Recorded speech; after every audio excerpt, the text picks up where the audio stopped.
What's up guys? Welcome back sa aking vlog. And today actually gusto ko lang magkaroon ng sit down vlog ulit. Kasi 'di ba yung last video ko prior to this one again is actually my first time streaming a game, and that is Honkai Star Rail. And today actually good morning first of all. Sorry yung buhok ko. Okay, ito yung buhok ko talaga. Kasi diba yung nakita nyo before is lagi siyang nakaban. So pag lumalabas din ako, actually kalalabas ko lang, but pag nasa bahay ako, lagi siyang nakaganito. So what I wanted to talk about today is actually what are the things na adult things that recently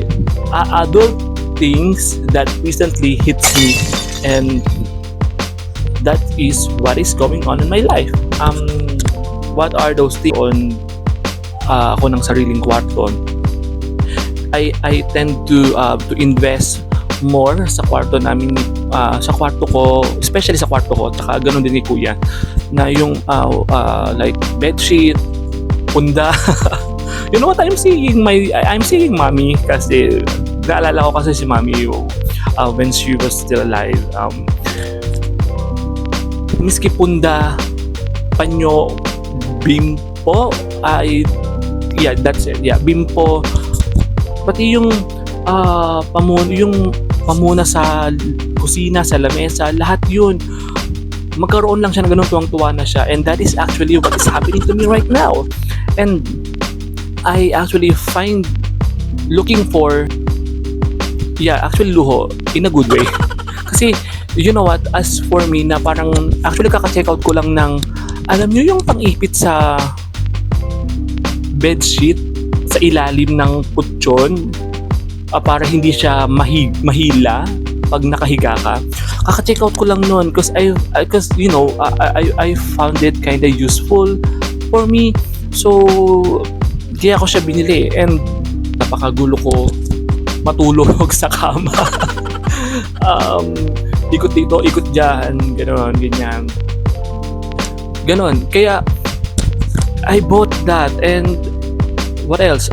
Bumili din ako ng, even though na may humidifier na ako, bumili ako ng humidifier. And if you could, I'm going to change the yan yung mga part na yan. Actually, yung iba dyan is, bumili ako ng yan yung vacuum. Kakabili ko lang yan sa vacuum. Tapos bumili din ako ng what's that, air freshener. Tapos yung antibacterial. Tapos ano pa ba? Necessities like kung nakikita nyo yung pakain. Pang shaving, tapos shaving cream. Dati, alam niyo ba, pag ako nagkapera, bibili ako ng gusto ko ng laruan, yung mga ganun, tapos video, yung games, yung dati nung may Game Boy, I really invest to that kasi siguro kasi bata pa ako noon, at those are the things na I really enjoy. And now, as I am seeing myself growing, I am not that kind of childish anymore, but it's just the way it is. And one of the things is actually, masashare ko lang din yung luho ko kasi dati nung nagka-pandemic, ang dami-dami kong sapatos, ang gaganda ng sapatos ko. Tapos nung nagka-pandemic, hindi ko siya magamit dahil nga naka-stock lang at naka-work from home tayo noon at hindi pwede lumabas. So naka-stock lang siya doon sa dati naming bahay, and eventually nung tinitignan ko siya, nung pinupunasan ko siya isa-isa, guys, nasira siya. May natuklap yung pagka-leather niya, yung humiwalay na yung pinaka di ba yung sapatos, yung pinaka-ilalim, I don't know, it's not insole. So humiwalay na siyang ganun. So may mga ang dami kong sapatos dati na nasayang lang. So pinayos ko lang din yung mic. Huwag niyo na mapansin, alam ko lukot siya, pero gusto ko lang din talaga siyang ayusin. Okay, so yung mga sapatos actually anyways, merong makikita niyo yun. Yan, yung part na yun. So, yung blue na yan, sapatos ko yan. And nahihilig ako sa basketball shoes, sa jerseys. And mahilig din ako sa boot. So, yung blue na yan, and then yung katabi niya, yan, dalawang boot yan na black. And that is, I think, 2 inches. 2 inches thick boot. So, ayun. Sumabal tayo dito. So, kabibili ko lang din ng kabibili ko lang din ng bagong sapatos. And, I will share it to you muna isa-isa. So, yung iba dito is nabili ko lang din sa online shopping. So, this one, sorry po.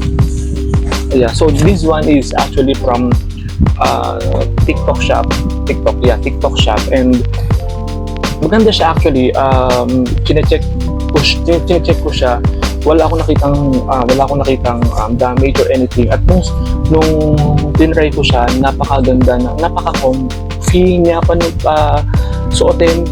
And siguro mamaya lalabas ako para patahiin ko.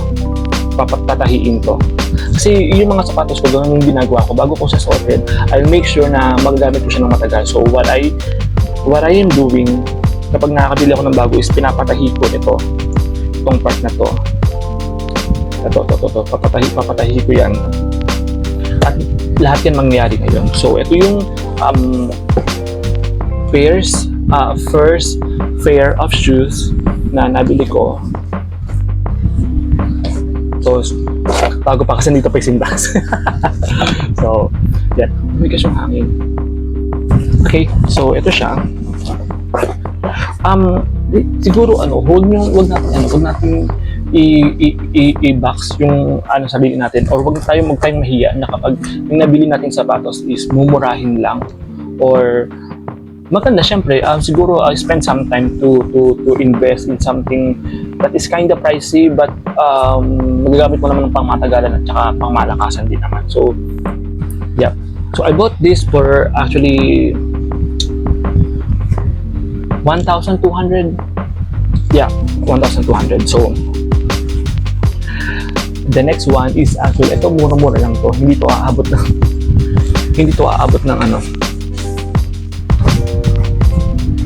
hindi, aabot din pala to ng 1,000. Ito, nabili ko ito naman siyang style niya. Napakaganda niya kasi ang taas din niya. Mahilig ako sa mga ganito matataas sa sapatos. Para pag sunod mo rin mamataas. Actually, so, ito siya. Yung sapatos. This is actually, hindi ko ito nagagamit. And, yeah, ang size ko po is size 42. So, pag nga gusto magbigay sa akin sapatos, guys, size 42 ha. Sorry. So, ito, ang second pair of shoes. And, I got these for actually 1,000 pesos. Pwede mo na siyang, siguro, pwede siyang gamitin para sa mga special event. I'm going to have an event this coming July sa Fininvest 10. And that would be the anniversary ng aming company. And this is actually kinda good for a formal event dahil meron din akong dinedesign na damit na gagamitin ko doon. So, ipapares ko siya dito. Good thing kasi white team yung isusuot kong suit. So, nag-design kasi ako ng damit. So, yung susuotin kong suit is actually a good pair for this na ipares dito. So, yun yung gagawin ko. So, this is actually the second pair. This is the second pair. Ito, itong isa naman is actually this is actually this is pricey. This is pricey actually. And what I love about this is kahit old design, guys, ito ang price niya. Ang price niya is I bought this for 4,595. So mga 405 na lang, 5,000.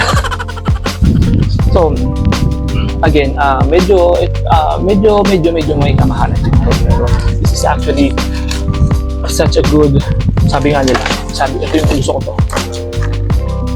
effortless, essential, empowering confidence. Ito ang design niya. This is CO. Ito guys. Sharing this to you guys. This is my shoes of Pedro. So, Pedro, baka naman pag napanood nyo to, pwede nyo na ako.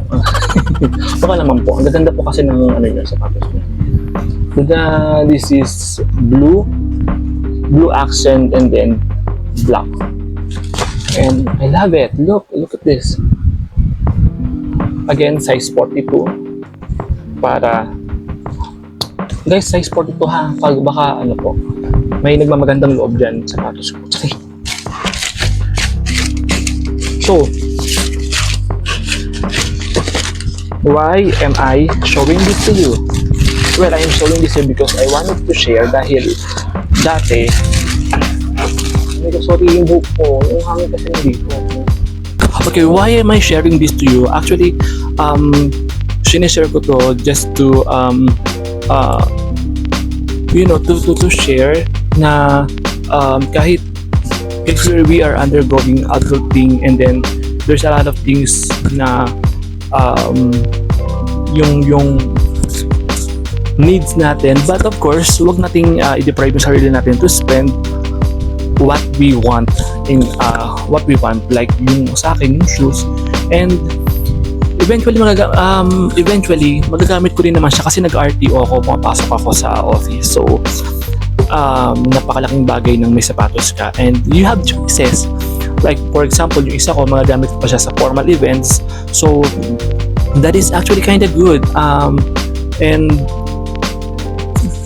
yung ibang sapatos ko naman, nagagamit ko siya pag magka-cosplay ako, and especially yung mga boots, tapos yung mga insole shoes ko, pag yung may mga accent, like yung nagamit ko kay Jingwan, and then yung nagamit ko sa photoshoot ni Nugalet, those are the shoes that I could pretty say na gamit na gamit ko dahil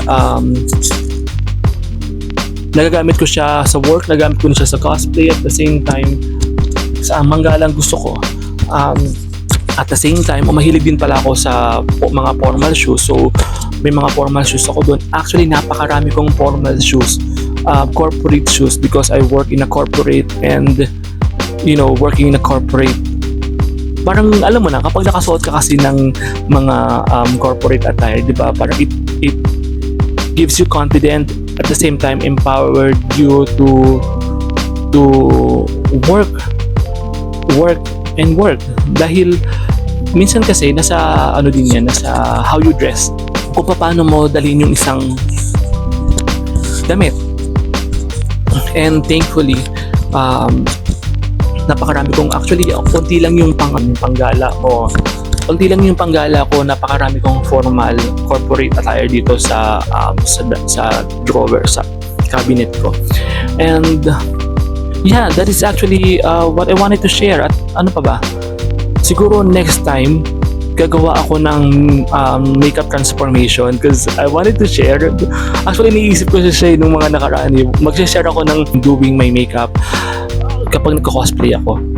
So, guys, yun lang muna for today, and I hope, and sana nagustuhan nyo itong vlog na to. And again, huwag nyong kakalimutan na spend sometimes for yourself, kasi you deserve it. Pagtrabahoan nyo yan, and it's actually a blessing from the Lord na may trabaho tayo, nakakapag-ipon tayo, and we are spending on the things that we want, at the same time we need.